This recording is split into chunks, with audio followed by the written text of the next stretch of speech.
Welcome to today's lecture on civil engineering failures and lessons. In this session, we'll talk about Lake Urmia, located in northwestern Iran. Once celebrated as the largest saltwater lake in the Middle East and one of the largest in the world, it has now shrunk to just a fraction of its former size. Its story is not only about environmental change, but also about how engineering decisions, dams, causeways, irrigation projects, combined with policy mismanagement, can transform a thriving ecosystem into an ecological disaster.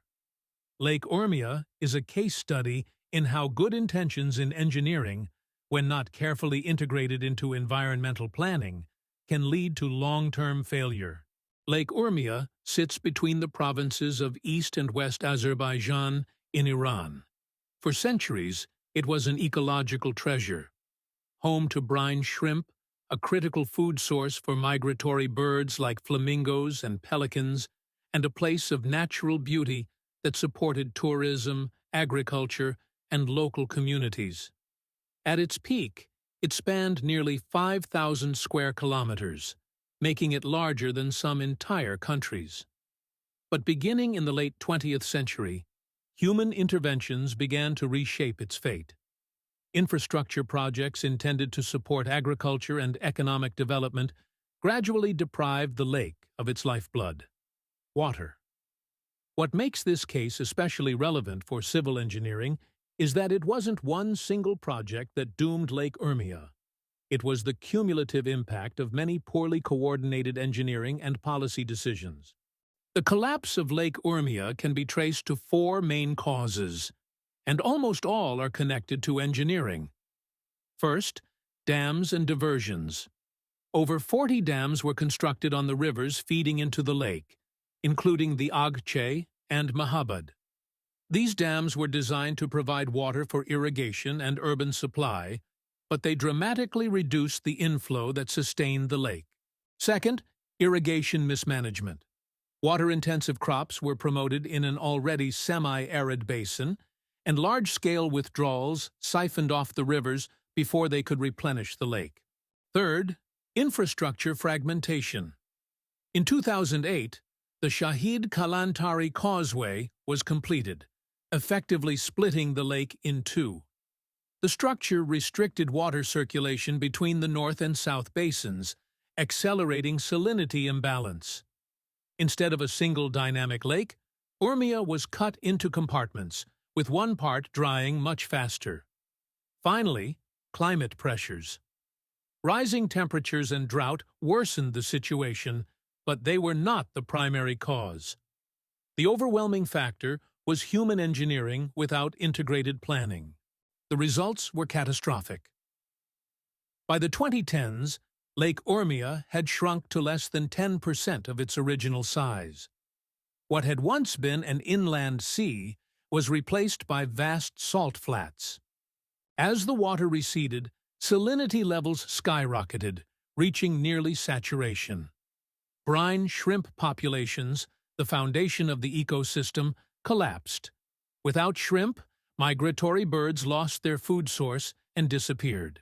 But the disaster extended beyond ecology. Salt storms began sweeping across the region, carrying fine particles mixed with heavy metals and pollutants. These storms damaged crops, contaminated soils, and created serious public health risks for millions of people. Economically, communities dependent on agriculture, fisheries, and tourism suffered deeply. Farmers faced declining yields, while tourism along the lake's shores virtually disappeared. In some areas, people were forced to migrate. The decline of Lake Urmia became not only an environmental tragedy, but also a social and economic crisis.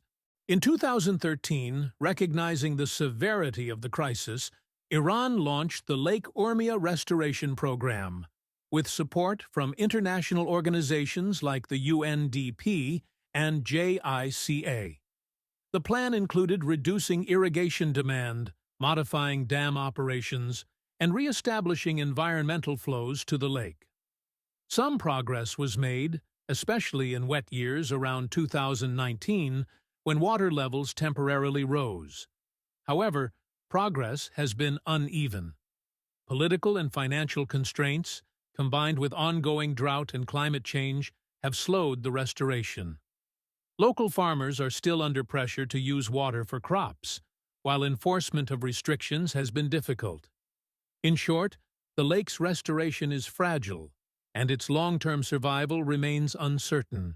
So, what lessons can we as civil engineers take away from Lake Urmia? First, holistic water management is essential. Building dams or irrigation projects in isolation may look successful, but without considering the whole watershed, these projects can disrupt critical balances. Second, ecosystems must be part of the equation. The collapse of Urmia shows what happens when environmental flows are ignored. Third, infrastructure design must respect hydrology.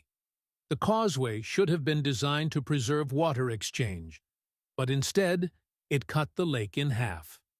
Fourth, policy and governance are inseparable from engineering. Even the best technical solutions fail without political will and enforcement. And finally, Lake Urmia demonstrates the responsibility of civil engineers to think beyond short-term benefits. Sustainable design requires foresight, interdisciplinary collaboration, and accountability for long-term consequences. In conclusion, Lake Urmia was not just a victim of climate change or bad luck. It was a victim of engineering without integration. Dams, irrigation, and causeways were built, but no one asked the larger question: how do these projects interact, and what is their cumulative impact on the lake's survival? The lake's story is tragic, but it gives us an opportunity to reflect. As engineers, we must design not just for today's needs, but also for tomorrow's resilience. Lake Urmia is a stark reminder that our projects shape not only infrastructure, but entire ecosystems and societies.